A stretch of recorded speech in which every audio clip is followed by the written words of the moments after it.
Fidèle ami internaute de Dabarou TV, bonjour et bienvenue dans ce numéro de votre émission Déballage. Ce matin, nous recevons pour vous l'autorité municipale de la ville de Parakou.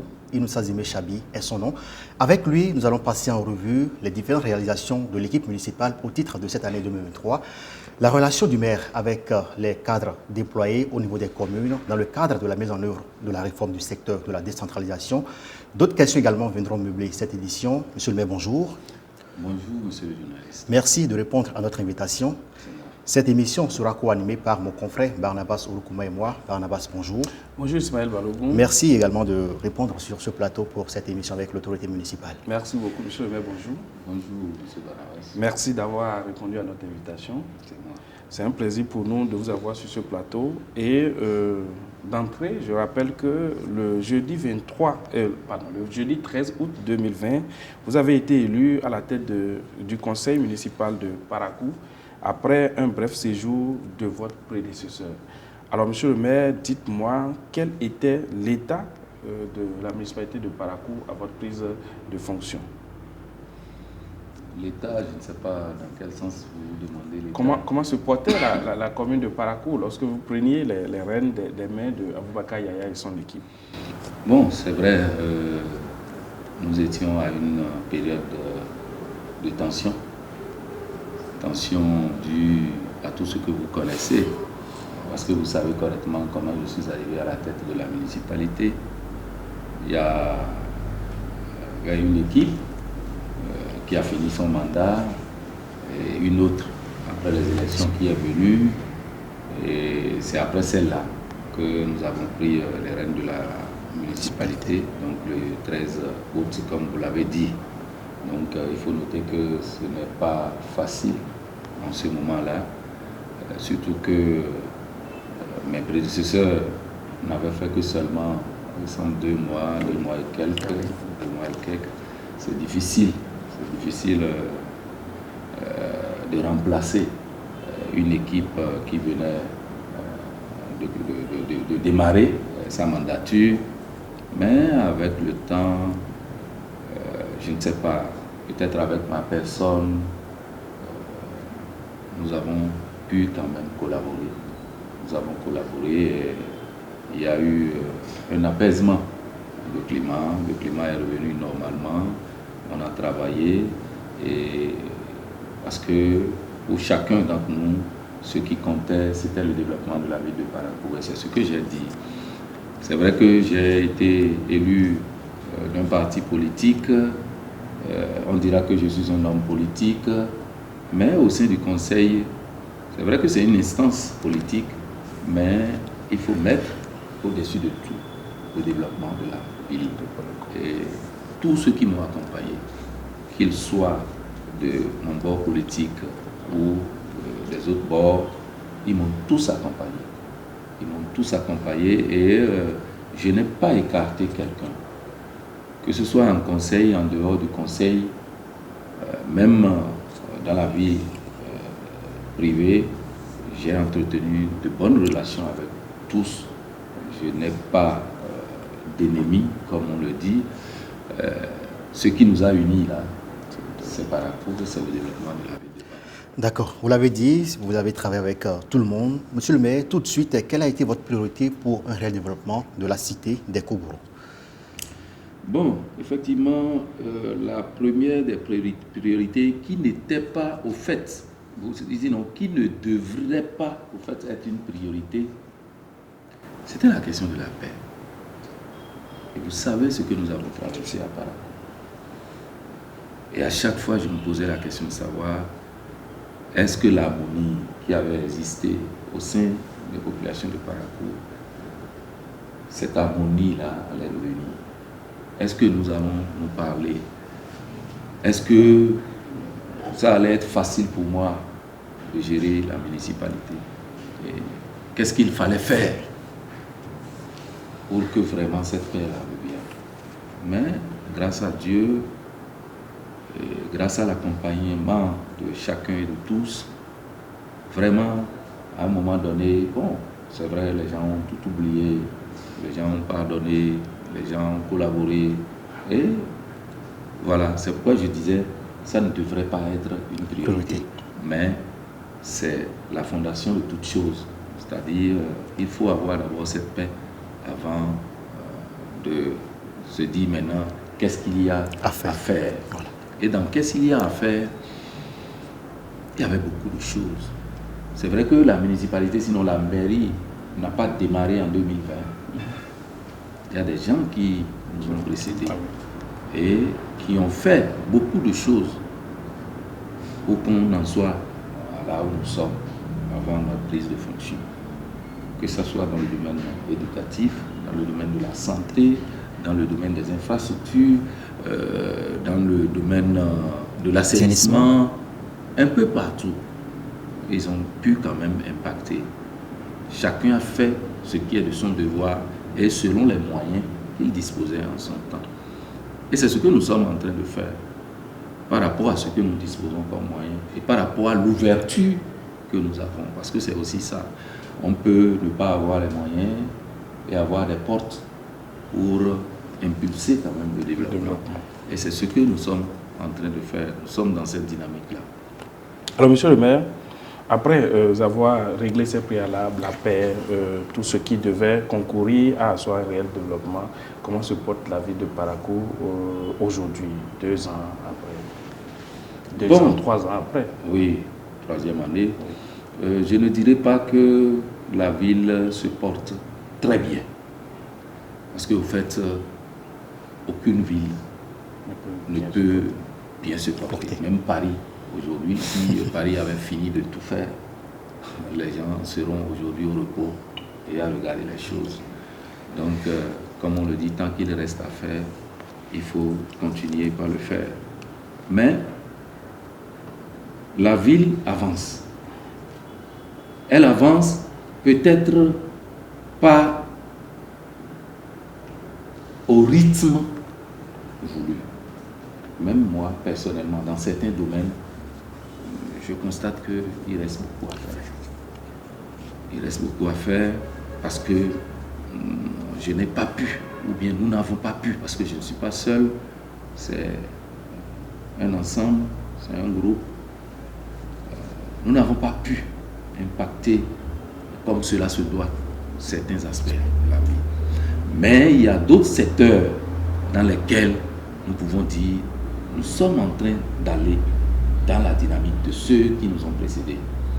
Parce qu'aujourd'hui, sans vouloir en faire trop de la publicité, je crois qu'aujourd'hui, dans le domaine scolaire, c'est-à-dire dans le domaine éducatif, il y a il y a eu des Nous allons revenir sur la question. L'une des exigences de la décentralisation est la reddition de comptes, monsieur le maire. Vous vous attelez à cet exercice chaque année et ce à travers les différents arrondissements de la ville. Pour le compte de cette année 2023, quelles sont les actions, réalisations concrètes dans le secteur de l'eau, l'assainissement, l'éducation, la sécurité, l'éclairage public et autres pour le bonheur de vos administrés? Bon, vous englobez pratiquement tout. Nous allons prendre secteur par secteur. Mais il faut dire que les redditions de comptes, normalement, doivent être thématiques. D'accord. Elles doivent être thématiques et c'est ça qui a fait que l'année dernière, par exemple, sinon cette année, en début d'année, parce qu'il faut au moins 2 redditions des comptes annuelles. Par an.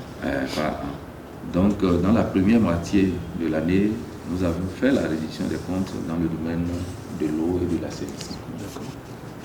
Et dans ce domaine-là, il faut pouvoir dire les choses telles qu'elles sont, sans vraiment la langue de bois, grâce à nos partenaires.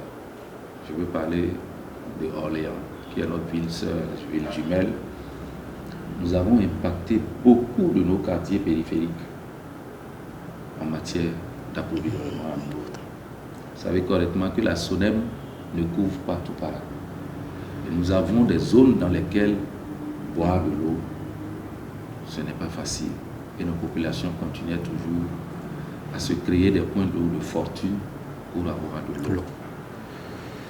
Après les études, et grâce à nos partenaires et grâce à l'AFD, l'Agence française de développement, qui nous appuie dans ce domaine-là, nous avons pu faire effectivement des forages pour permettre à cette population d'avoir accès à l'eau potable. Combien de forages ont été réalisés? Aujourd'hui, si je vais vous dire avec précision, nous avons pu avoir près de 11 que nous avons réalisés. Et il y a des anciens qui ne fonctionnaient pas, que nous avons réhabilités.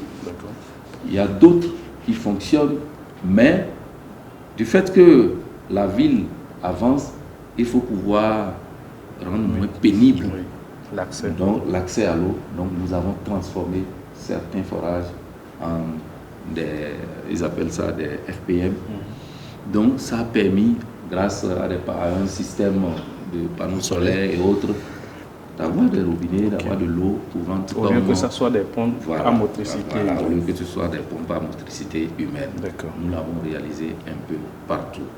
Et dans le domaine de l'assainissement aussi, avant même le démarrage de la Société de gestion des déchets et de la salubrité, qui a démarré il y a environ 2 mois et demi.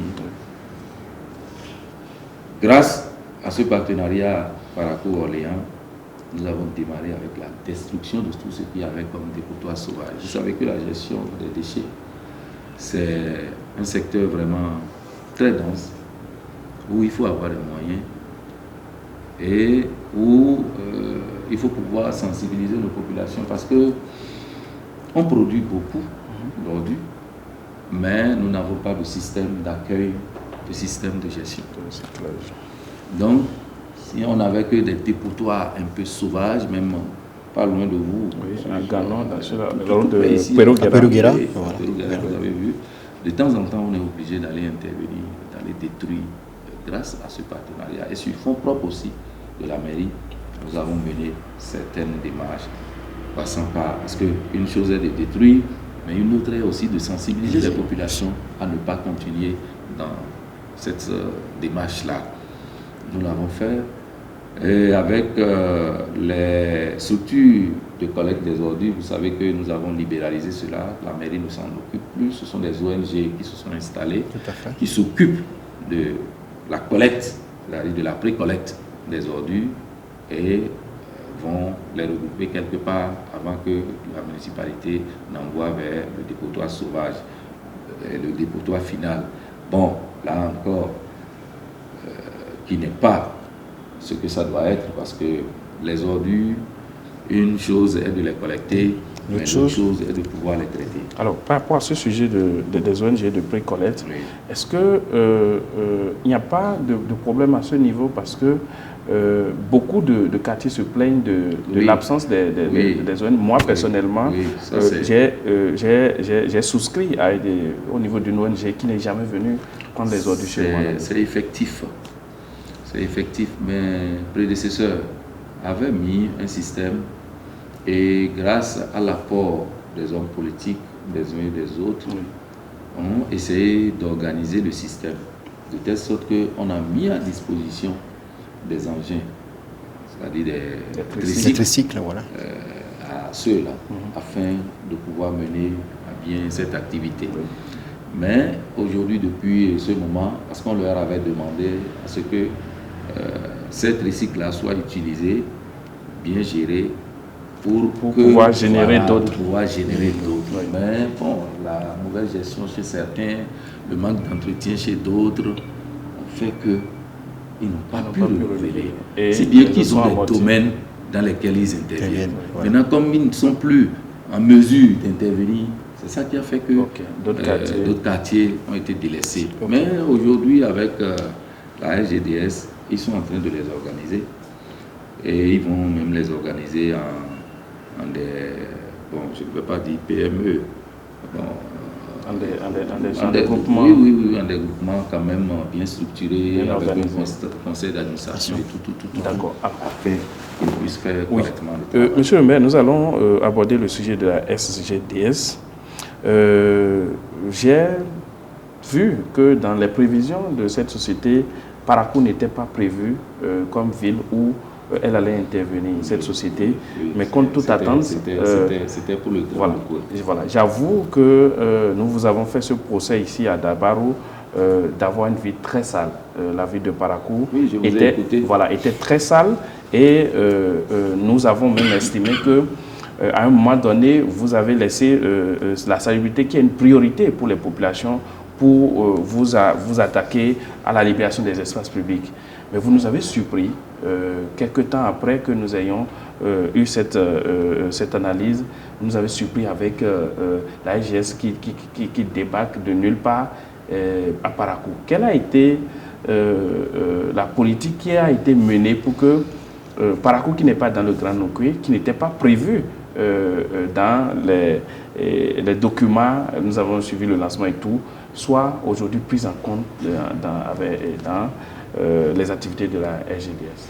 Bien, je tiens d'abord à vous remercier pour avoir reconnu que vous nous avez attaqué en son temps. Oui, bien sûr.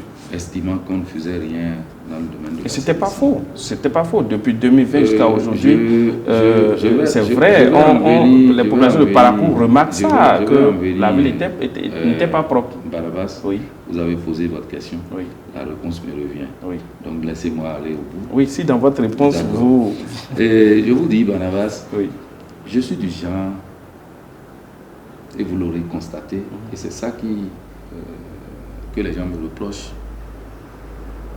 Lorsque je n'ai pas la certitude de quelque chose, et que je ne suis pas fondé que ça va être réalisé, je n'en fais pas une priorité. Et je ne fais pas de la publicité autour de cela. Je n'en parle pas, c'est ma nature. Et ça vous dessert. C'est ma nature. Vous savez, cette histoire de la société de gestion des déchets et de la salubrité est venue comme ça. Un jour, avec le chef de l'État, lui-même en personne, comme on le dit, donner à César ce qui est à César et à Dieu ce qui est à Dieu. Si cette société-là intervient à Parakou, c'est grâce au chef de l'État. D'accord. Et j'ai apprécié ce qui se fait à Cotonou, dans le cadre de la salubrité. Bizarrement, j'ai assisté à un atelier à Lomé, à la BOAD, dans le domaine de l'assainissement. Et quelle société on invite? C'est la SGDS qu'on invite comme une société modèle. Il y avait les Togolais, il y avait les Burkinabés, les Ivoiriens. En ce moment, le Mali avait démarré son problème, donc les Maliens n'ont pas pu faire le déplacement. Oui. Donc, beaucoup de pays, les Ivoiriens. Et c'est la SGDS qui est venue plancher, montrer ce qui se fait à Cotonou, comment c'est structuré, comment ça se fait, comment la ville devient, et projeter l'avenir. Donc, lors des échanges avec le chef de l'État, j'ai dit tout ça. J'ai dit vraiment, j'aurais bien aimé que Parakou également. Que Parakou soit parmi les villes bénéficiaires de cette société. Et il m'a dit, monsieur le maire, ne vous en faites pas. Bon, j'avais pensé que c'était une promesse. Voilà, c'était une promesse. Jusqu'au jour, on m'a invité un jour pour dire qu'on a révisé les tests de la SGDS, statut et autres, et que Parakou est maintenant dans le conseil d'administration. Ah, là, ça veut dire que les choses se concrétisent. Donc, de la simple discussion avec le chef d'État, c'est passé à la réalité. Il a fait appel au ministre du cadre de vie, tout ça là, tout a été concocté, ménagé correctement, et on a repris. Et il y a eu un décret qui est sorti, et effectivement, je suis membre du conseil d'administration. J'ai assisté au conseil d'administration. Et quand? C'est depuis 2020. 2020. 3 ans déjà. Donc, 2020, j'ai assisté à tous les conseils. Et à chaque fois, je ramenais à quand le démarrage de Parakou. À quand le démarrage de Parakou. Le jour où j'ai vu que dans le budget de la SGDS, on a prévu les études, j'ai dit, ah là, ça se concrétise, il faut que j'en parle maintenant au conseil. C'est en ce moment, c'était en 2021, fin 2021. Et j'ai introduit un conseil. J'en ai parlé. Mais jusque-là, même au sein des conseils, c'était comme si... Bon, c'était juste de simples annonces. Oui, de simples annonces. Et à chaque fois, à chaque conseil, même il y a certains dans les divers qui reviennent pour me dire, monsieur le maire, à quand vous avez dit. Les choses évoluaient. Le jour où ils sont venus pour démarrer les études, j'ai invité tous les cadres. On a travaillé. Là, les cadres même ont compris que ça va être une réalité. Ça l'a été aujourd'hui. Et aujourd'hui, ça l'a été. Et ce n'est pas tout. Aujourd'hui, ils sont d'abord dans le domaine du nettoyage des artères et des abords et autres. À partir de 2024, ils vont commencer avec le curage des caniveaux, des collecteurs et la gestion des déchets va intervenir avec maintenant des investissements parce qu'il faut des infrastructures pour la gestion des déchets. On doit certainement cette intervention de la SGDS au chef d'État, mais également à vous qui avez pu souffler ça dans les oreilles du chef d'État. Je ne me targue pas cette paternité, c'est le patron. Parce qu'il y a eu un départ et vous avez été l'élément déclencheur et il faut vous le reconnaître. Et je pense que nous, les médias, nous avons besoin d'avoir ces informations pour pouvoir éviter de parfois vous accuser de quelque chose que vous préparez déjà. Donc je pense que ce n'est pas... vous n'avez souvent pas de retenue. Non, mais si... Et quand on vous l'annonce déjà, c'est-à-dire vous en faites... mais c'est normal. Les populations l'attendent. Comment dit-on, dans le déroulement des choses, il peut avoir de blocage. Mais après, vous ne voyez plus ce blocage. Mais c'est la promesse là que vous voyez. Dans le secteur... Je prends le cas de Erevan. Oui, Erevan. Vous savez que depuis 2019, je crois. Non, depuis 2020. On va y revenir dans l'émission. Oui. Vous avez vu, ça n'a pas encore démarré. Mais tout est pratiquement terminé, mais ça n'a pas démarré. Aujourd'hui, il y a certains en offre qui me disent, mais notre Erevan là, c'est pour quand. Vous avez vu Canal Olympia. Oui, on va en venir. On va en venir. Monsieur le maire, dans le secteur éducatif, qu'est-ce qu'on peut retenir? Aujourd'hui, dans le cadre du secteur éducatif, c'est un secteur d'abord en problème. Pourquoi? En un seul mandat, nous ne pouvons pas régler les problèmes. Comme l'a dit certains, comme le disent plutôt certains, tant qu'on ne va pas cesser de faire des enfants, on ne va pas pouvoir régler les problèmes du système scolaire. Et c'est vrai, c'est effectif. Nous allons, au fur et à mesure, diminuer. Parce que demander par exemple à mon frère à combien il va s'arrêter, il va vous dire, bon, c'est ce que Dieu lui a donné, il va produire. Non, moi je suis déjà arrêté, monsieur. Non, il le dit. Hein. Et c'est dans... Vous voyez, il n'y a pas cette école dans Parakou dans laquelle, s'ils ont toutes les infrastructures, c'est-à-dire les salles de classe, ils vous diront qu'il n'y a pas de mobilier. S'ils ont les infrastructures et les mobiliers, ils vous diront qu'il n'y a pas la clôture. S'ils ont les infrastructures, la clôture, ils vont vous dire pas d'enseignants. Ou bien il n'y a pas de laboratoire, ou bien il n'y a pas ci, il n'y a pas ça. Le chantier est grand. Le chantier est vaste et grand. Nous nous sommes mis dans la dynamique de nos prédécesseurs parce que le maire a fait beaucoup dans la réflexion et dans la construction de certaines écoles. Et nous sommes dans cette démarche-là. Aujourd'hui, dans tous les arrondissements, je dis bien dans tous les arrondissements, nous avons impacté certaines écoles avec des modules de salle de classe, mais en faisant la priorité. Priorité pourquoi? Lorsque vous allez dans une école qui peut-être a été créée depuis près de 10 ans, où les élèves sont toujours dans un bâtiment précaire, c'est inadmissible. À Parakou. Le cas de Gomboko est là. Tout à fait. Et les gens en ont fait leur sous-gras, le buzz, comme on le dit. Effectivement.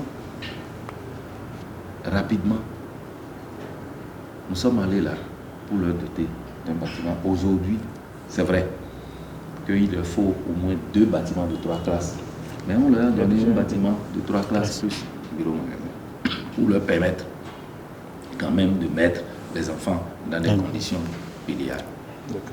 À Gano, vous allez là, vous allez trouver. À Tourou, vous allez là, vous allez trouver. À l'école SMTM, vous allez là, vous allez trouver. À l'école Suérou, vous allez trouver. Comment dit-on, à l'école maternelle de Guéma, vous allez trouver.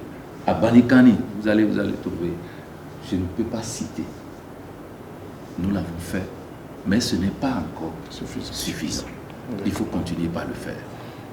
Quelque part de chez vous ici, et vous savez ce que ça a été. Tout à fait. Le bébé Mansir. Aujourd'hui, qui est déjà à la fin, oui. C'est finalisé. C'est un chantier depuis un chantier qui date de 2000, depuis l'ère de Charles Toko. Oui. Aujourd'hui, il a été finalisé. Parce que c'est un centre d'examen. Et certains enfants étaient obligés de venir composer au lycée. D'autres là. Aujourd'hui, c'est un bâtiment de R+1. Avec 6 classes, avec bureau, magasin. D'accord. Pour permettre aux enseignants et aux enfants d'être dans un cadre idéal. D'accord. Nous avons évolué, monsieur le maire. La sécurité et l'éclairage public. La sécurité, j'aimerais qu'on s'attarde un peu sur ce point parce que nous avons connu avec le maire Charles Toko l'avènement des brigades civiles de sécurité qui sont venues avec leurs solutions mais également avec leurs problèmes. Et nous attendions à ce que cela soit peut-être amélioré pour être remis sur pied et contribuer à aider les forces de sécurité publique dans le maintien de l'ordre et de la sécurité dans les quartiers. Ça n'a pas été le cas. Quels sont les défis que vous avez relevés dans ce secteur? Bien, dans le domaine de la sécurité, c'est vrai, entre-temps, mes prédécesseurs ont essayé les brigades civiles, mais déjà en leur temps, ils étaient obligés d'arrêter parce qu'il y avait des problèmes. Et aujourd'hui, ces diversités sociaux qui agissent n'agissent plus, comment dit-on, les bras bas là. Et pour certains même, ce ne sont pas des armes blanches qu'ils utilisent. Alors que ceux que nous mettons, que nous appelons sécurité civile, sont là peut-être avec des gourdins. Pour certains même, on leur refuse d'avoir des d'armes. Alors, vous mettez ceux-là sur le terrain. Quelle protection ils ont?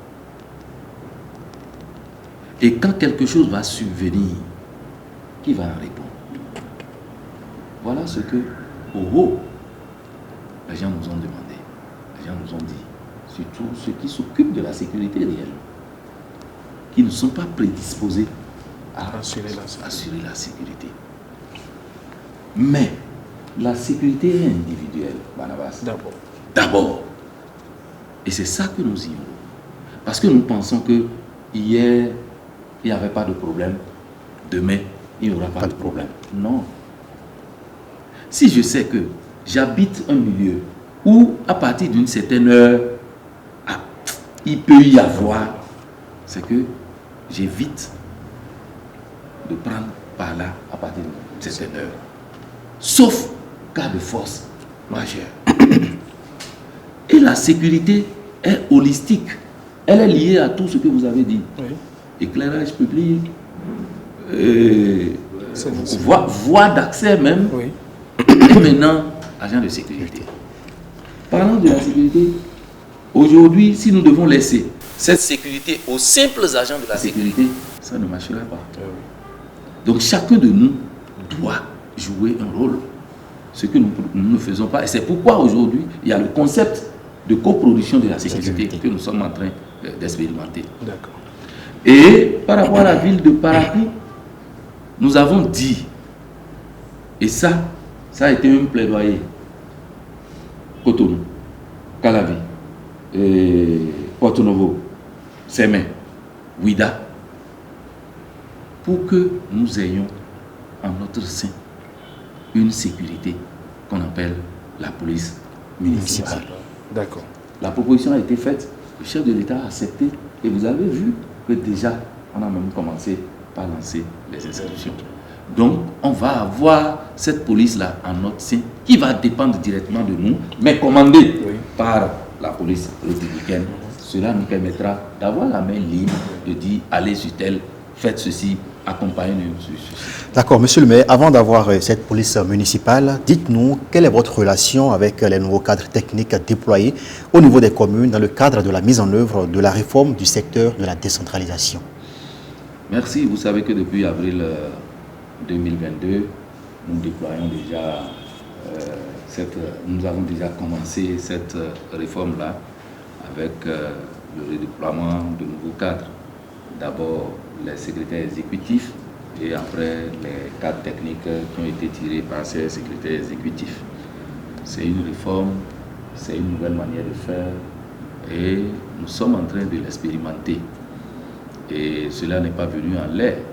Il y a eu des préparatifs avant que cela ne soit mis en œuvre.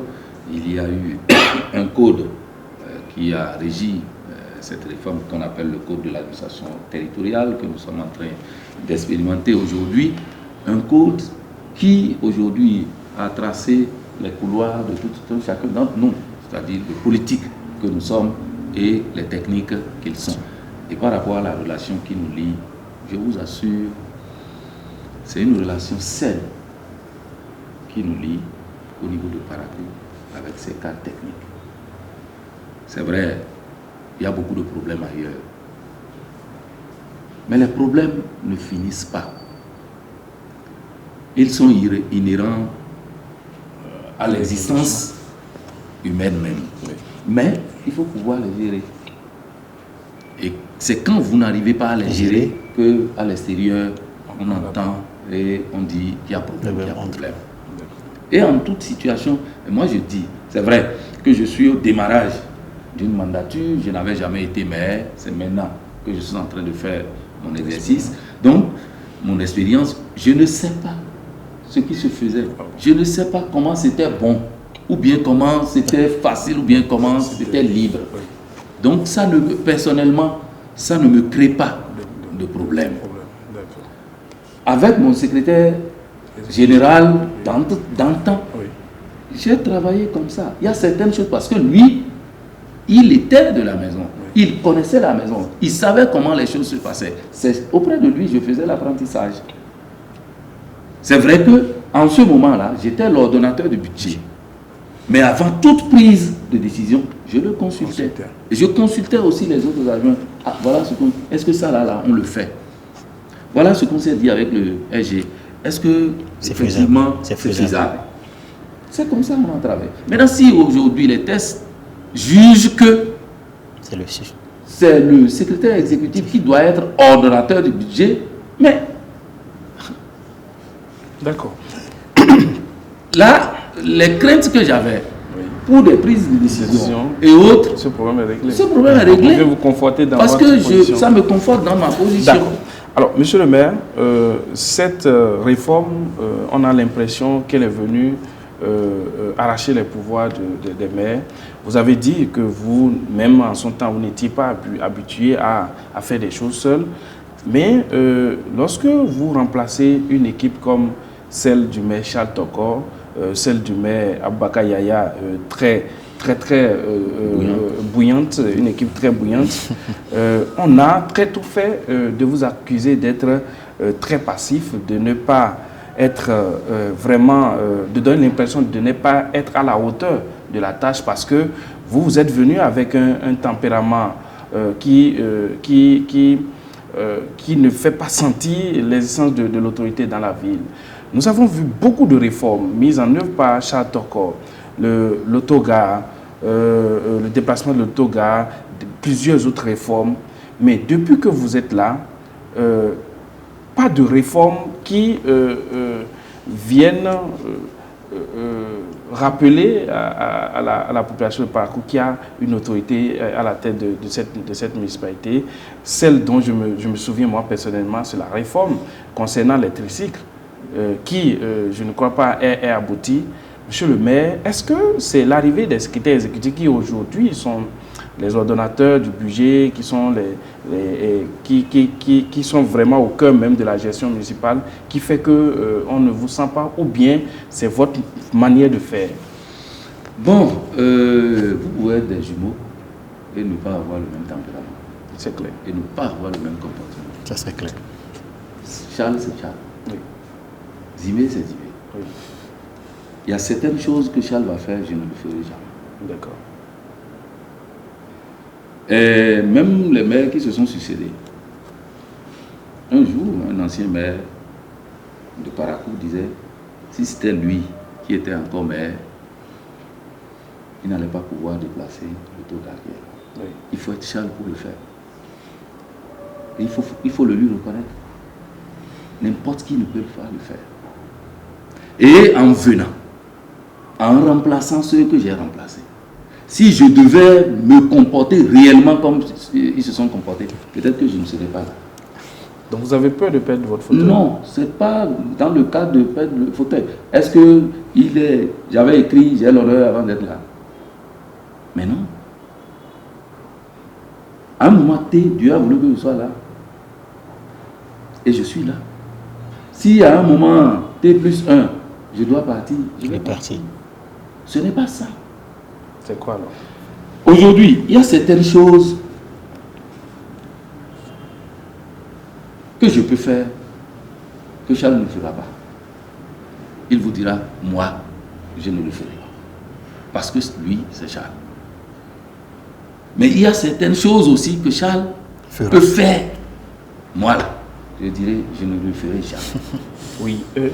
Et lorsqu'on a démarré à notre prise de fonction 2020-2021, vous avez vu avec le stationnement anarchique au niveau de la rue Ablaïssa.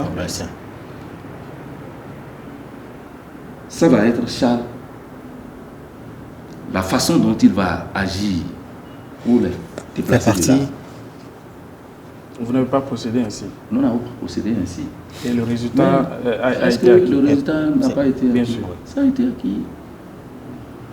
Partout on doit toucher, ceux qu'on doit voir, ceux qui sont des leaders, les sensibilisations qu'on doit faire et la sécurité qu'on doit associer, on l'a fait. Et puis ça a donné le résultat. Peut-être que si moi je devais aller de force comme lui, ça n'irait pas. Ça n'irait pas. Parce que nous ne sommes pas les mêmes. Donc on doit retenir que vous agissez, mais vous avez une méthode carrément différente. J'ai une méthode qui n'est pas exactement celle de Charles. Prenez l'exemple de la divagation. Les animaux. Des animaux. Lorsqu'on est venu, vous savez, au moment où il faisait ça, comment on l'a taxé? Oui. Certains ont même dit qu'il envoyait les animaux là, dans sa ferme. Il a besoin d'envoyer les animaux dans sa ferme. Ce qu'il a dans sa ferme là, si ceux qui le disent connaissent réellement la ferme, ils vont voir qu'il n'a pas besoin d'envoyer ces animaux là dans la ferme. Mais on l'a taxé de tous les noms. À un moment, où il a commencé par abattre et envoyer à la prison. À la prison, on a encore critiqué. C'est sauvage, c'est ceci, c'est sanguinaire, c'est ci. Finalement, il a laissé. Lorsqu'on est venu, on a dit, bon, il semble que attraper les animaux là, ça va être difficile. Et ça va être confus pour l'identification. On va abattre. Peut-être qu'en le faisant une fois, deux fois, les gens vont dire, ah, il vaut mieux qu'on range. Mais lorsque nous avons commencé, on a été confrontés à une situation. On nous a demandé de revoir la manière. Et la manière, c'est trouver un enclos. Quand on va attraper les bêtes, on va les mettre là, les propriétaires viendront, on va les pénaliser et tout. Mais Barnabas, même si nous avons l'enclos, Barnabas, je suis allé dans ton quartier, j'ai attrapé un porc. Je vais à Al-Barika, j'attrape un autre porc. Je vais à Banikane, je regroupe les porcs là, je les mets là. Comment je reconnais mon porc? Comment tu reconnais ton porc? Si c'était un chien, c'est possible parce qu'il va me reconnaître. En plus de ça, ceux qui viendront même réclamer. Qui est-ce qui dit que c'est les vrais propriétaires? Ce ne sont même pas les propriétaires qui viennent. Parce que le porc peut se vendre à 50 000 l'unité. Parce qu'on a dit la pénalité c'est 10 000 ou 15 000. Il viendra payer les 15 000 et puis il va retirer le porc. Et c'est après le retrait que le vrai propriétaire viendra réclamer son porc. Ah oui, c'est compliqué. C'est compliqué, monsieur le père. Les gens ont dit, Charles faisait, vous n'avez pas fait. On cherche toujours la meilleure formule. Tout à l'heure, lors d'une émission, quelqu'un a appelé pour dire que on ne regarde pas les yeux rouges du coq pour l'égorger au fétiche. Ah oui, que de ne pas voir ce que les gens disent, d'abattre. Mais de l'autre côté, je ne sais pas à quoi je suis aussi confronté. D'accord, monsieur le maire, nous comprenons que vous êtes de nature très calme, de nature très pondérée dans vos actions, mais la ville a besoin d'un certain nombre de réformes dans plusieurs secteurs, et je pense que vous n'avez pas besoin forcément d'aller par la brutalité pour pouvoir mener ces réformes. Vous pouvez y aller avec la douceur, mais pour qu'on sente qu'effectivement, il y a des autorités qui agissent pour le bonheur des populations. Dans beaucoup d'autres secteurs que... Donnez-moi des exemples où on n'a pas réformé ou bien où on a besoin d'une réforme qu'on n'a pas fait. Non, mais il y a beaucoup dans une ville, il y a beaucoup de secteurs dans lesquels on peut agir. Je vous dis, donnez-moi... Nous parlons de l'éclairage public, nous parlons de beaucoup d'autres choses. Oui, l'éclairage public, qui vous a dit qu'il n'y a pas quelque chose qui se fait? Non, mais pratiquement toutes les vents. Nous prenons la route de Albarika, Tourou. Très bien. Le contournement, par exemple. Et c'est pourquoi je vous dis, je suis de nature à ne pas ressortir ce qui n'est pas concret. D'accord. Tous ceux dont vous parlez, j'ai de la documentation ici. Et si réellement le directeur régional de la SBE, qui est aussi quelqu'un comme moi, qui n'aime pas, très calme, qui n'aime pas trop parler, il vous dira ce que nous sommes en train de faire. Récemment, même lors de la visite du secrétaire d'État à l'énergie est arrivé, il y a beaucoup de problèmes que j'ai posés dans ce cadre-là. Et une mission est venue pour cette rue dont vous parlez, c'est-à-dire Tourou et Parakou, et la rue là, celle devant le lycée Mathieu Bouquet. Vous savez qu'à notre prise de fonction, celle du lycée Mathieu Bouquet, nous l'avons mis aux normes. Oui. Celle de Zongo, le pavé de Zongo, nous avons mis aux normes. Et celle de la rue Corvi, on a mis aux normes. Alors, et tout ça fonctionnait. C'est l'incivisme qui a rendu ça encore comme ça. Je vous ai envoyé les images pour certains. Oui. Là où les gens sont allés creuser, tirer les fils. Pour le contournement, nous l'avons vu. Barnabas. Oui. Quel est le rôle de nous, population? C'est la veille citoyenne. Oui. Vous avez jamais vu quelqu'un qui a dit « je l'ai attrapé » ? Non, nulle part. J'ai vu celui qui fait ça. Non. Vous prenez l'axe de contournement. Il y a 42 lampadaires qui ont été saccagés. Et aujourd'hui, on n'enlève même plus la batterie. Oui. On enlève avec tout le coffre. Et jusqu'aujourd'hui, on n'a pas pu identifier une seule personne. Monsieur le maire, est-ce que vous ne pensez pas que c'est votre manière de procéder qui fait que les choses tardent à venir? Lorsque nous prenons, vous avez dit depuis que vous êtes venu, la route de Tourou-Parakou, par exemple, pour l'éclairage, vous êtes en train, vous êtes dans un processus. Est-ce que c'est le fait que, ce n'est pas le fait que vous y allez doucement, que ça ne prend pas vite? Est-ce que vous n'allez pas essayer une autre méthode qui a donné des résultats à d'autres? Laquelle? Oui, une méthode un peu plus vivace, un peu plus percutante pour réclamer des choses. Faites-moi une proposition. Non, mais lorsque vous demandez quelque chose, par exemple l'éclairage public, nous on ne sait pas. Le jour, vous pouvez monter au créneau, dire nous voulons ceci pour Parakou, demander certaines choses. Nous avons parlé tout à l'heure des routes que vous réclamiez lorsque d'autres villes ont, que vous dites nous-mêmes on veut. Est-ce que vous n'allez pas aussi tenter cette autre manière de faire? C'est vrai. Comme je l'ai dit, chacun a sa manière de réclamer. Oui. Moi, j'ai ma manière de réclamer. Et ma manière de réclamer n'est pas la manière brutale. C'est chez nous, en Bariba, c'est vrai que toi, tu es un Bariba de la Takora. Peut-être que tu ne t'y connais pas. Oui. Peut-être que c'est différent là-bas. Mais c'est chez nous, en Bariba, on dit que lorsque l'enfant sait laver les mains, il mange avec les grands. C'est aussi comme ça chez nous. C'est aussi comme ça chez nous. Donc, à demi-mot, vous devez pouvoir comprendre. D'accord. Merci, monsieur le maire. Nous allons poursuivre avec cette émission. Et justement, aborder la question qui fâche les populations de la ville de Parakou. Monsieur le maire, il s'agit bien de l'impraticabilité des voies secondaires dans la ville. Pratiquement, on dira dans tous les quartiers de la ville, aucune voie n'est praticable. Dites-nous, c'est quoi le problème concrètement? Le problème, c'est l'impraticabilité. Oui, que fait l'équipe municipale dans ce sens-là? Pourquoi l'équipe municipale sommeille dans ce sens-là? Voilà. Monsieur le maire, moi personnellement, je trouve que, en dehors de ce que fait l'État, l'asphaltage, nous avons vu, oui, plus de 8 km pour Parakou, la traversée, le contournement, ça c'est le gouvernement qui l'a fait. Alors, il y a eu des maires comme Rachidik Badamassi qui en son temps ont fait des pavés qui portent aujourd'hui leur nom. Le projet Porad sous Surajou a fait également des pavés. Qu'est-ce que, depuis que vous êtes là, quel a été l'effort de la mairie? Oui, effectivement, vous venez de dire tout à l'heure, vous pouvez me citer une seule municipalité qui a mis 1 km de pavé? Une municipalité qui a mis 1 km de pavé?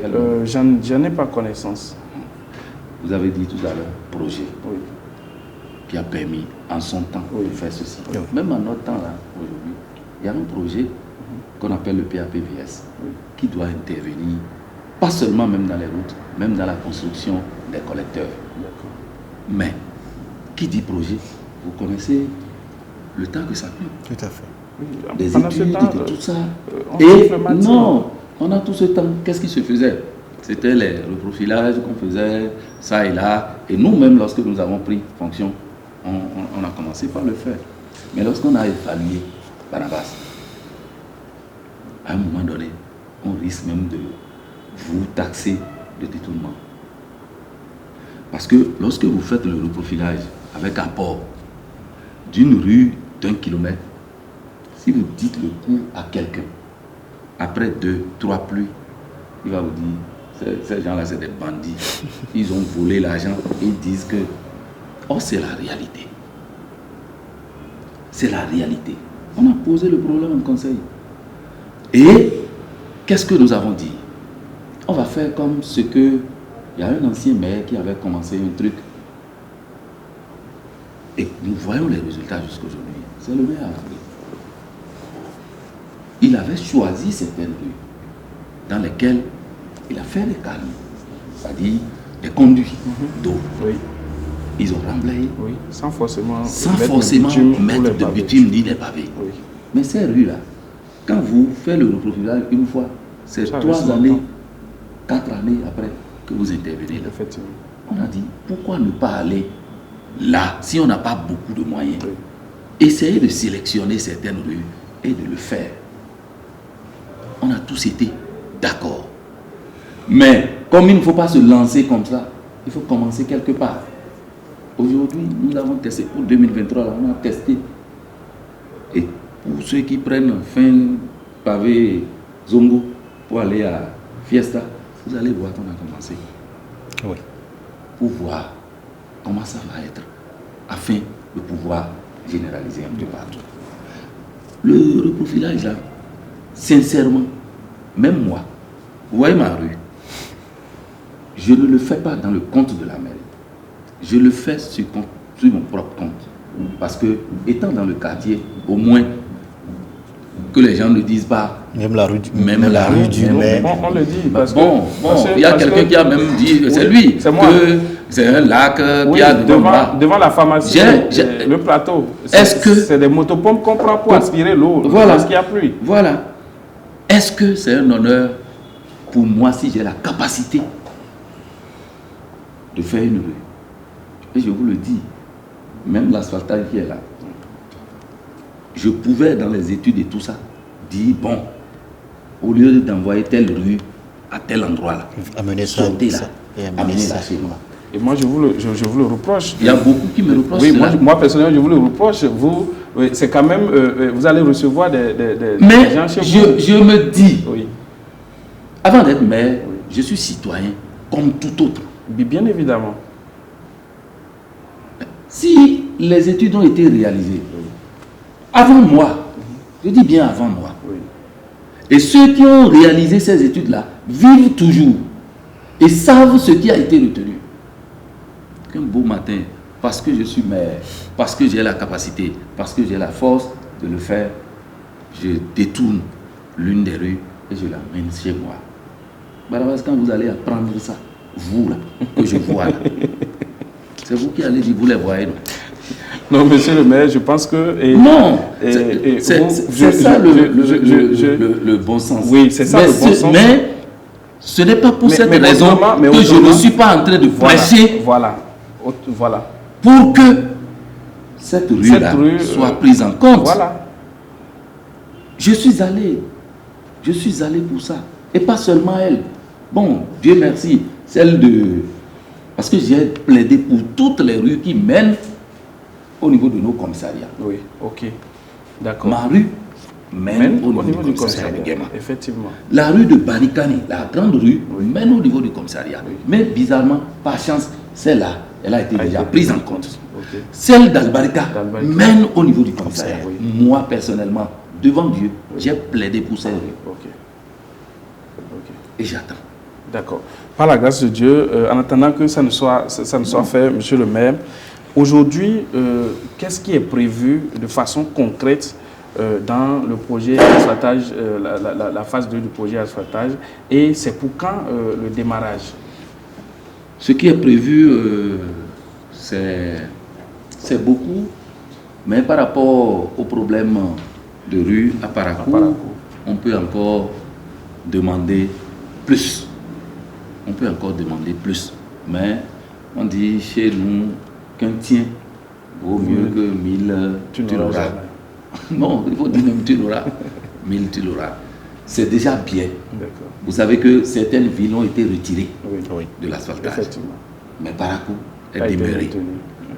Parce que ça a été une promesse. Et vous étiez là au moment où le chef de l'État lui-même disait en 2017 que Parakou, il le tient à cœur. C'est effectif. Il y a plusieurs rues. Me mettre à la cité. Oui, donnez le nombre de kilomètres au moins. Bon. Environ combien de kilomètres? On sait que la première phase c'était environ 9 km. Oui, c'est plus que 9 km cette fois-ci. C'est plus que 9 km. Et la part du Lion est allée au niveau du 2e arrondissement. On le dit concrètement. Oui. C'est allé au niveau du 2e arrondissement. La grande partie de l'asphaltage est allée au niveau du 2e arrondissement. Avec raison, parce que vraiment c'est un vieux quartier bien peuplé. Vous voyez, Barikani et autres, quartier universitaire et tout ça. Donc, vraiment, c'était normal. Oui. Maintenant, au niveau du 1er arrondissement, c'est vers Orutokoru, c'est-à-dire la zone de... Orutokoru, ça c'est... l'autogare de Chao. Ok. Hôpital chinois, tout ça, c'est cette zone-là, vraiment, qui a été impactée. Et dans le 3e arrondissement, c'est la zone... de rond-point Papini, pour aller jusqu'à Zongo. Baoui, là-bas. Jusqu'à Zongo, Baoui. Il y a la rue qui est entre l'IGN et la Sonapra, qui va jusqu'au niveau du rond-point Kiriopé. Il y a la rue en face de la Rouda, terre rouge, de la boulangerie qui mène Marie Auxiliatrice, qui est prise en compte, et le prolongement de la rue Boniaï pour aller tomber sur l'autre rue qui est arrivée et qui quitte Papini et prolonger un peu. D'accord. Pourquoi on prolonge la rue Boniaï sans prendre en compte le début de la route? Parce que vous connaissez l'état de cette route. On ne peut pas programmer, je ne sais pas qui sont ceux qui ont fait les études, mais on ne peut pas programmer le prolongement de cette rue alors que le début de la rue ne ressemble à rien. J'ai vu des images caricaturées pour cette rue où lorsqu'il pleut, on peut venir pêcher des poissons sur cette rue et on la laisse et on fait le prolongement. Les interventions de la mairie pour un peu, c'est quelques jours. Oui, ça, voilà, après, ça se dégrade. Alors, comment les études ont été faites et puis cette rue n'est pas prise en compte et on vient, on poursuit. Vous voyez, je vous ai dit que les études pour ces travaux-là ne datent pas d'aujourd'hui. Non, mais la route est dégradée il y a longtemps. Non. Au moment où les études se faisaient, la rue était à un état quand même où ce n'était pas... Mais une étude, c'est une vision. Mais je vais vous dire une chose. La rue là a combien d'années? Non, mais il ne s'agit pas. Il ne s'agit pas de ça. Non, attendez. Il ne s'agit pas de ça. Il s'agit de constater que cette rue. Non. Vous voyez, Barabas, oui. Ce que nous allons nous dire, c'est de faire un plaidoyer. D'accord. Honnêtement, c'est de faire un plaidoyer. D'accord. Pour que si quelque chose est faisable, oui. pour la prise en compte de cette partie de la rue, qu'on puisse la prendre. D'accord. Mais dire forcément que elle a combien d'années? Oui, nous avons l'impression que c'est parce que c'est la rue Boniyaï que le régime actuel ne veut pas. Alors, quand on va faire le prolongement là, on va l'appeler rue qui?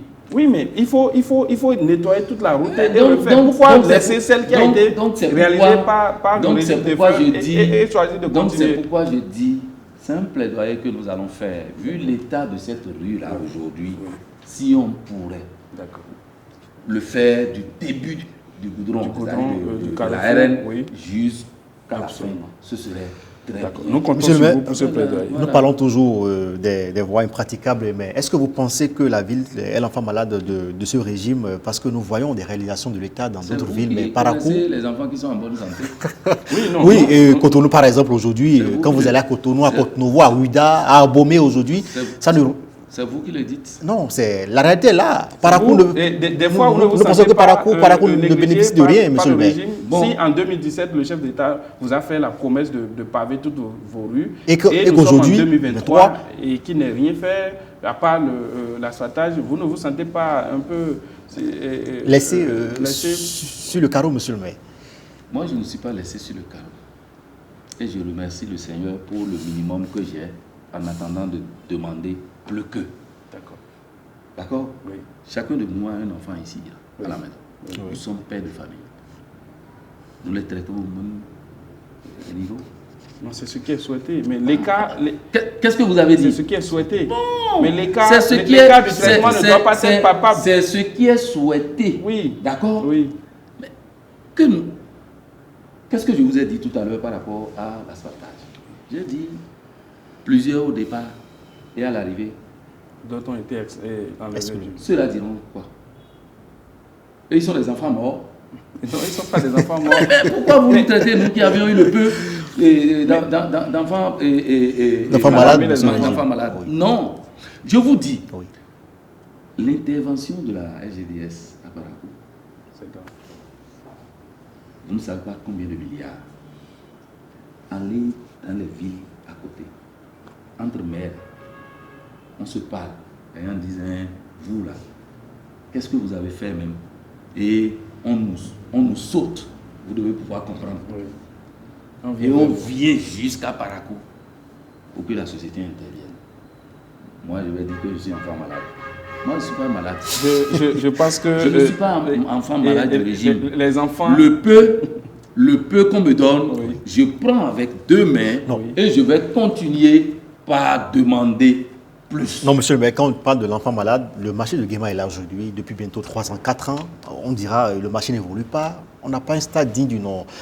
L'hippodrome est lancé depuis des années, ça n'a pas commencé. Canal Olympia, rien. Erevan, jusque-là, rien ne bouge. Et Canal Olympia, ce n'est pas l'État. Hein. Mais c'est la mairie de Parakou. Non, il faudrait qu'on puisse éclaircir les choses. Et comment dit-on?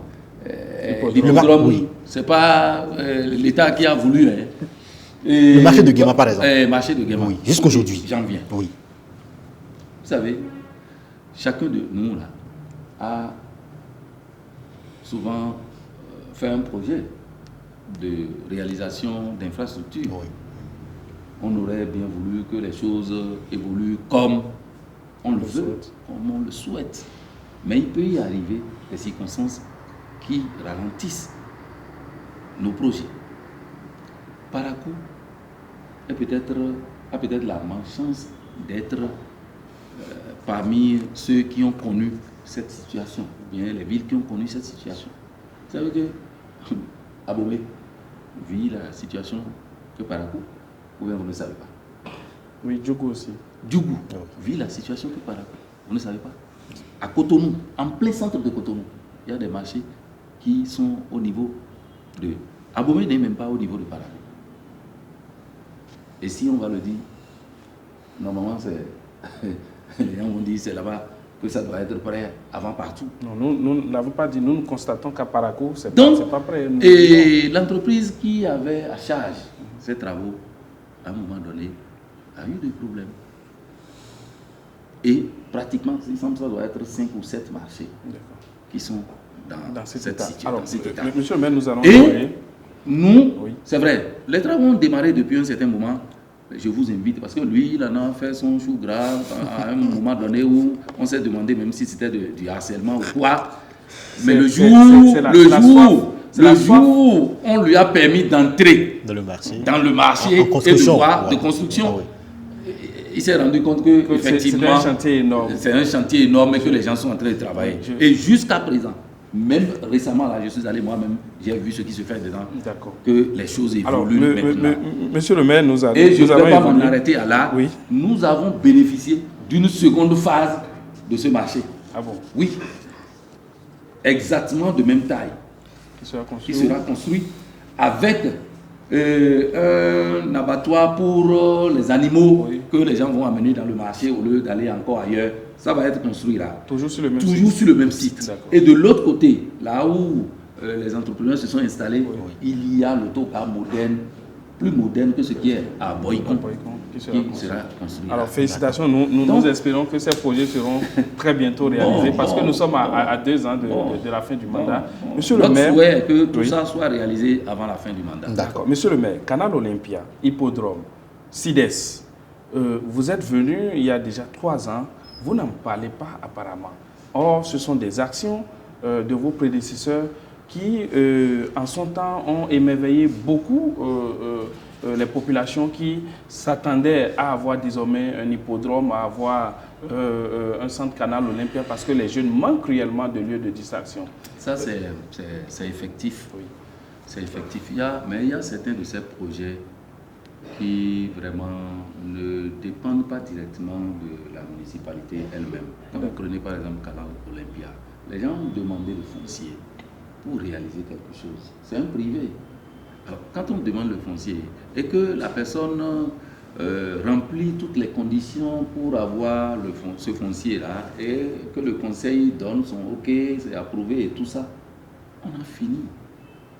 Il ne reste qu'à celui qui a fait la demande et qui a rempli toutes les conditions à ériger ce qu'il doit ériger. Ce n'est pas la mairie qui veut construire Canal Olympia. Qu'est-ce qui s'est passé pour que cela n'aboutisse pas? Je ne saurais le dire. Mais vous pouvez vous renseigner auprès de celui qui veut construire. Et c'est ça qui m'amène. Parce qu'aujourd'hui, à Parakou, il n'y a pas un centre de loisirs pour la jeunesse. C'est un souci pour les jeunes. Et récemment, avec le ministre des Finances, on en a parlé. Et je suis arrivé jusqu'à... Je ne veux pas le dire, je ne voulais pas le dire. Ça ne doit pas être... On aura cette exclusivité, monsieur le maire. Oui, je ne voulais pas le dire. L'annoncer. L'espace réservé comment dit-on, à l'Obécie, qui est là aujourd'hui, fermé, fermé. Je suis allé, je suis en train de courir pour que Parakou puisse, même si ce n'est pas un palais de congrès comme ce que nous avons à Cotonou, que nous ayons quand même quelque chose digne de Parakou. C'est très important. Et je crois que ça évolue. D'accord. Ça avance. Je ne voulais pas en parler. C'est mon défaut. Oui, c'est déjà bien que vous en parlez. Nous ne ferons pas comme vous nous avez reproché. Nous allons prier que cela les choses aboutisse et que ça évolue. L'hippodrome. L'hippodrome. Oui. Un chèque a été. Oui. L'argent est où? L'argent a servi à démarrer les travaux. Non, vous avez les travaux, non. Il y a juste la pose d'une pierre juste. Non. Ça veut dire que vous n'allez même pas sur les lieux. Non, nous allons sur les lieux, monsieur. Le contournement que les gens ont construit. Non, vous n'étiez pas là. Ça, c'est juste. Donc, le montant qui a été remis a servi à faire le contournement. Vous savez qu'il y a eu. Je n'étais pas là. Oui. Vous savez qu'il y a eu le terrassement qui s'est réalisé là. Oui. Vous connaissez le nombre de sable que les gens ont apporté pour ce terrassement. Alors, qu'est-ce qui bloque maintenant? C'est la mairie qui doit donner sa part ou c'est la loterie nationale? Mais qu'est-ce qui se passe? La loterie nationale aussi a parce que c'était une avance au fait. Ce n'est pas la totalité, tout le montant qui a été donné. Donc, la loterie nationale doit donner d'avance. La mairie devait mettre à disposition le foncier et sa contrepartie. Donc, ce que la mairie n'a pas pu les gens, à des moments donnés, ils racontent ce qu'ils veulent sans savoir au fait c'est quoi le fond. Et moi, comme je vous l'ai dit, je n'aime pas divaguer. D'accord. Alors, vous avez mené des démarches pour que l'autorité donne sa part et que la mairie aussi donne. Même récemment, l'autorité a écrit pour demander le point de ce qui est fait afin qu'on puisse voir comment relancer les choses. Les travaux seront relancés bientôt. Je ne dis pas, je vous dis ce qui est aujourd'hui. On nous a adressé un courrier, on a fait le Vous n'avez pas échangé avec le directeur de l'autorité pour savoir... C'est à travers les courriers que nous avons répondu. Et on pense qu'à partir de là, nous allons voir comment peut-être redémarrer les choses, si réellement c'est un projet qui nous tient. Et en plus de ça, lorsque vous avez... Parce que cette construction de l'hippodrome, elle est prévue pour combien, un délai de combien de temps? C'est 7 mois, je crois. C'est 7 mois. Oui. Et vous faites, les gens font aujourd'hui comme si c'est... Non. Je vous ai suivi. Je vous ai suivi dans votre émission. Comme si c'est le maire Zimé. Il y a quelqu'un qui a été un peu plus honnête, je ne sais pas si c'est Donatien, qui a dit, mais ce truc-là, le maire Zimé ne devait pas venir trouver ça. Oui, mais il est venu, il n'a pas trouvé. Bon, il doit pouvoir maintenant lorsque j'arrive, Barnabas, à une situation où les problèmes sont multiples, mais avec des priorités différentes. J'ai cet hippodrome-là qui est là, qui n'a pas été finalisé. J'ai de l'argent aujourd'hui, capable de finaliser l'hippodrome. Mais au même moment, je suis venu trouver un chantier à l'école au CG Albarika, où les élèves sont obligés de faire cours jusqu'à 14 h ou bien de faire cours à 1 heure où on ne doit pas être là. Barnabas, le bon sens veut que je fasse quoi? Aller vers l'éducation. Mais quand vous entendez, la mairie a voté un budget de 6 milliards. Vous pensez qu'il y a 6 milliards dans les caisses de la mairie? Ce ne sont que les prévisions. Et cela dépendra de ce qu'on aurait recouvré pour pouvoir faire les réalisations. Je vous ai entendu que le budget de cette année n'est pas digne d'une mairie de Parakou. C'est toi qui as dit ça? Non, c'est pas moi. Ah, c'est pas toi? Non, c'est pas moi. J'ai entendu quelqu'un dire ça. C'est pas moi.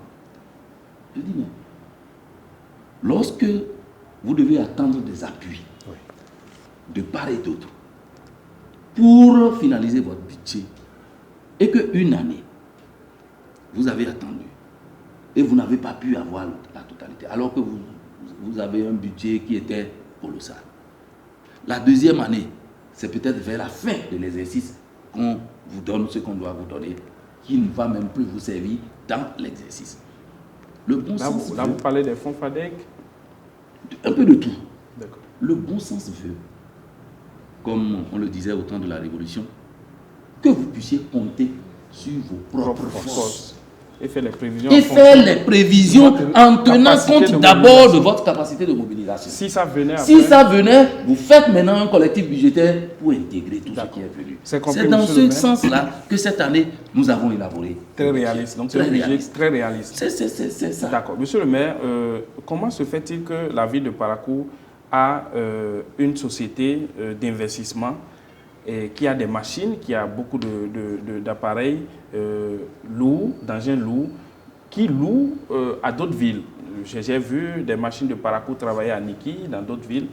Mais chez nous... il faut dire simplement, le cordonnier est mal chaussé. Mal chaussé. Pourquoi on fait cette option?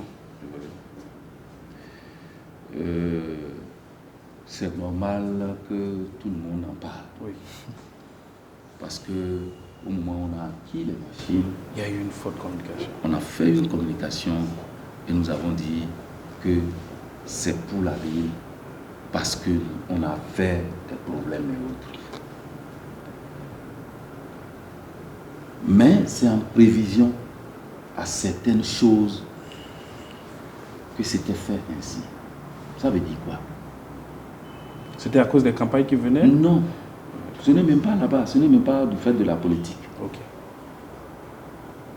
On a fait une titrisation et on avait de la ressource matérielle que nous pouvons mettre à disposition pour pouvoir payer la dette de l'achat, dont les parcelles et autres, on avait tout évalué et cela allait nous permettre de rembourser tout ce qu'il y avait comme dette pour que ces machines-là deviennent la propriété de... la propriété. Mais c'était quand même difficile d'aller dire aux populations, on a acheté avec tel prévision. Ça ne se dit pas. Mais à un moment donné, d'abord Covid est venu, ça a perturbé beaucoup de choses. Oui. Après Covid, il y a une décision gouvernementale qui dit on suspend tout ce qui est lotissement et même vente de, même là où c'est loti. Dans ce cadre-là, où avoir l'argent pour payer la dette. C'est le problème auquel, au fait, on a été confronté. Maintenant, je vais caricaturer un peu. Vous avez vu ce que nous avons comme les éminents là. Oui. Pour la plupart, les motos qui roulent là, ils appellent ça travail payé. Oui. Lorsqu'on me remet une moto, travail payé, Barabas, oui, et que c'est en fonction de l'effort fourni que je vais rembourser. Oui. Jusqu'à finir. Les frais, oui. Jusqu'à finir pour que la moto devienne la mienne. Oui. Et que le matin, quand je me lève, dans la famille, la grande famille, cela dit, on a un mariage. Je le prends, je le dépose.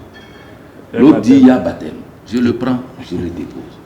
L'autre dit, je vais à l'église. Je le prends, je le dépose. Je prends mes enfants, je le prends. Et que par jour, c'est ce que je dois faire.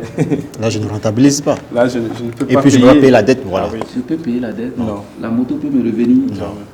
C'est ce qui nous pousse à ce que ces machines-là aillent travailler ailleurs afin qu'on puisse rembourser les dettes. C'est vrai que ce n'est pas à la hauteur de ce qu'on devait pouvoir rembourser.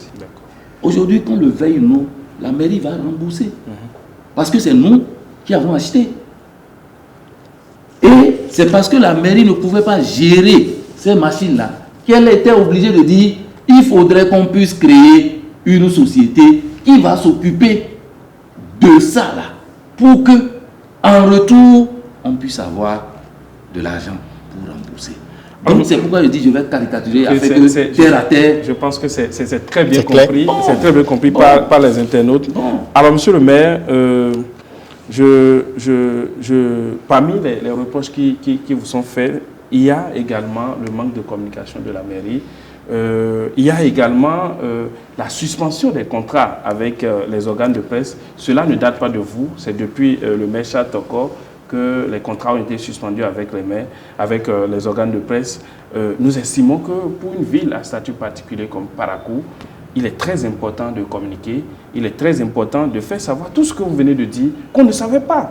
En tant que nous, médias, il y avait des émissions qui se déroulaient au niveau des radios de façon synchronisée où les populations pouvaient appeler pour exposer les problèmes. Tout ça est suspendu depuis des années. Et vous, en tant qu'ancien journaliste, Charles Toko en tant qu'ancien journaliste, que ce soit en votre temps que les organes de presse n'ont plus de contrat avec la mairie, ça contraste.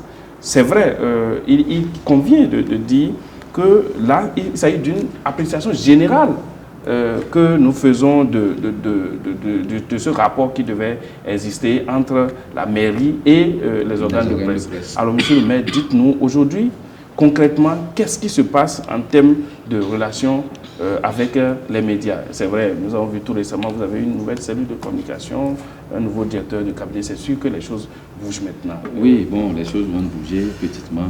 Effectivement, c'est un constat qui est réel. C'est vrai que vous avez pris le soin de dire que cela ne date pas de vous, de moi. Effectivement. C'est vrai. Mais l'administration étant une continuité, j'assume. J'assume en tant qu'homme de médias, directeur d'une radio. Oui. Je sais comment vous fonctionnez. Je connais vos difficultés. Et lorsque je suis venu, et que j'ai fait l'état des lieux, je me suis dit qu'il ne fallait pas ajouter dans vos difficultés. C'était quoi ajouter à nos difficultés? Signer des contrats avec les organes de presse? Les organes de presse avaient des contrats. Et les ardoises qui étaient là. Même si vous n'avez pas honte, il faut avoir au moins pitié. Oui, c'est compris.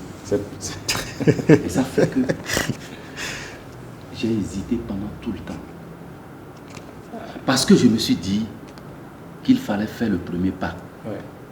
Pour rassurer au moins De la bonne volonté. de la bonne volonté. Lorsque vous devez à quelqu'un et que vous avez un langage au moins, tout au moins, et que vous avez un début de solution en disant bon, je vous dois 100 francs, mais aujourd'hui là, j'ai pu avoir 10 francs. J'ai la volonté de vous rembourser. Oui. Tenez d'abord ça. Si vous demandez à la personne de continuer par vous accompagner dans cette dynamique, elle le fera. Absolument. C'est mon problème. Barnabas, Oui. c'est ça mon problème. C'est compris, monsieur le maire. Donc, c'est dit qu'en 2024, les choses vont reprendre avec les organes de presse. Normalement, Oui. en fin d'année 2023, parce que j'ai rencontré les organes qui étaient qui avaient des ardoises, j'ai rencontré ces organes, on a échangé et il y a même quelque chose qui a été prévu pour amortir un peu ce qu'il y avait. Mais les procédures ont fait qu'on n'a pas pu le faire. Parce que vous savez, aujourd'hui, la chaîne est un peu longue et compliquée. D'accord. Mais c'est là.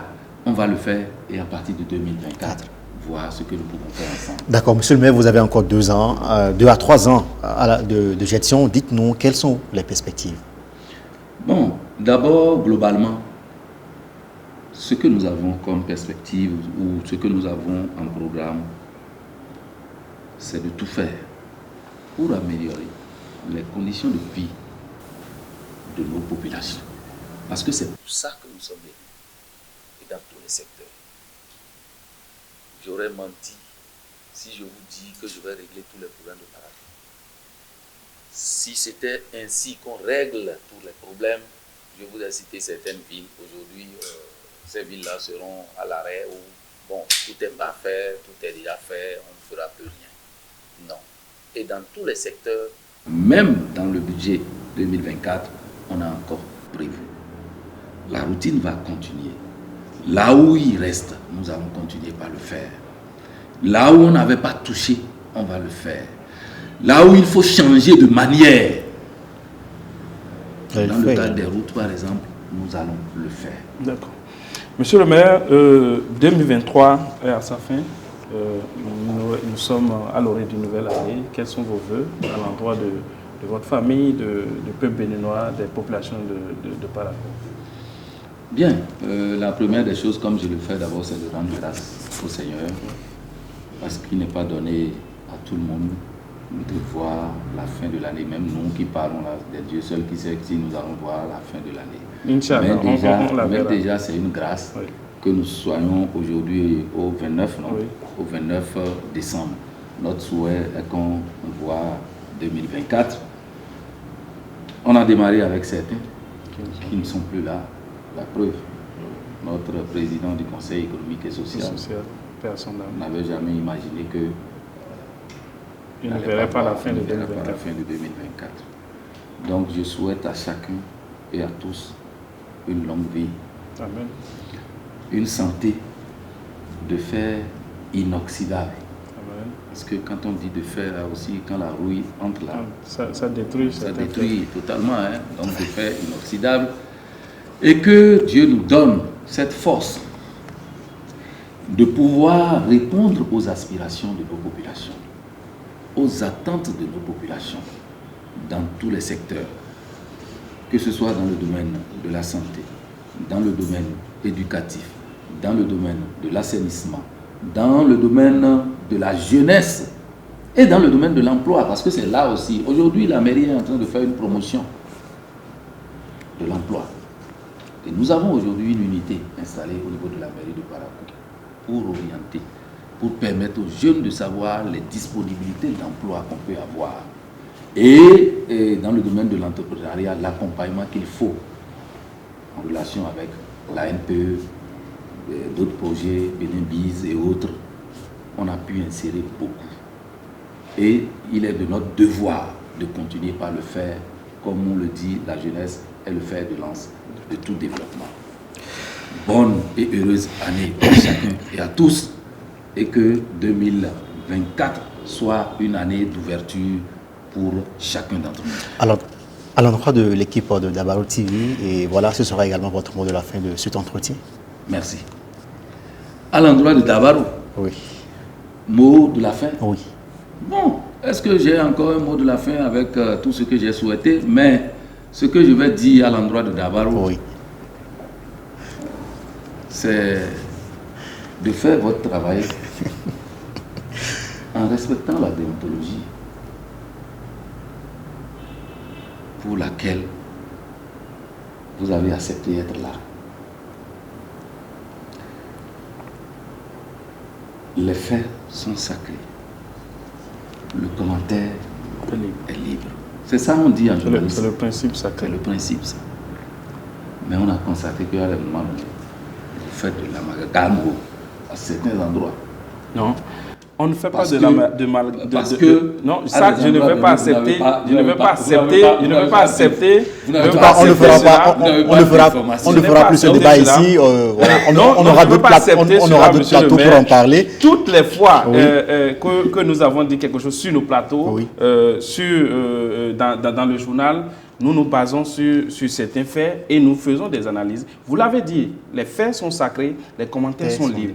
Le journaliste est libre de faire son commentaire. Mais il faudrait qu'il puisse faire la part des choses. Oui, c'est son commentaire. Voilà. Et son commentaire reste son commentaire. Lorsque nous disons que le maire de Parakou ne fait pas bouger la ville, ne sort pas. Oui, ça, est-ce que c'est faux lorsque nous l'avons dit? Lorsque nous disons que la ville de Parakou est sale et elle a besoin de nettoyage et le maire s'occupe de la libération des espaces publics. Est-ce que ça, c'est de notre droit de En tout cas, monsieur le maire, nous avons abordé. Nous sommes à la fin de cette émission, monsieur le maire. Merci, monsieur le maire. Merci. Malgré votre agenda très chargé, vous avez répondu ce matin à notre invitation pour ensemble parler des questions de développement de la ville de Parakou. Et je dirais que vous serez la dernière personne, je dirais, en tant qu'autorité, que nous avons reçu sur l'émission Déballage de cette année 2023. Merci d'être venu. Merci de partager avec nous ce plateau. Nous avons fait le tour d'horizon de l'actualité de la ville de Parakou avec vous, le développement, les réalisations au titre de cette année 2023. Merci aux équipes de réalisation, Kurt Zamba, Sabé Chabi Adamou, chers internautes, terminus, tout le monde descend et à l'année prochaine.